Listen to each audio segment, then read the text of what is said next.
Thank you. 2008 সনে আমি সর্বপ্রথম নির্বাচন করেছিলাম। সেই নির্বাচনী জনসভায় নেত্রকোনা যাওয়া হয়েছিল। আমাদের প্রয়াত প্রধানমন্ত্রী দেশনেত্রী বেগম খালেদা জিয়া এসেছিলেন। তিনি 2008 সনে ঘোষণা দিয়েছিলেন দুর্গাপুরকে পর্যটন নগরী হিসাবে গড়ে তুলবেন। তো সেই ঘোষণা যেহেতু আমরা ক্ষমতায় ছিলাম না, রাষ্ট্র পরিচালনায় ছিলাম না, সেটা আমরা কার্যকর করতে পারিনি। আমরা আমাদের প্রয়াত প্রধানমন্ত্রীর যে কমিটমেন্ট, সেই কমিটমেন্ট সর্বাগ্রে আমরা পূরণ করব।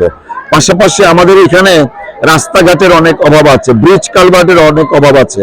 আপনারা যারা স্থানীয় সাংবাদিক আছেন, আপনারা জানেন যে অনেক জায়গায় আমরা দলের পক্ষ থেকে বাঁশ এবং কাঠের সেতু করে দিয়েছি। এই পর্যন্ত 27টা সেতু নির্মাণ করেছি। এই 27টা সেতু আমাকে প্রতিনিয়ত মনে করিয়ে দিবে এইখানে আমাদের পাকা সেতু দরকার। রাস্তাঘাট, শিক্ষা ব্যবস্থা, যোগাযোগ ব্যবস্থা উন্নয়নের জন্য ইনশাআল্লাহ সবাইকে নিয়ে আমরা কাজ করব। আজকের বাংলা.net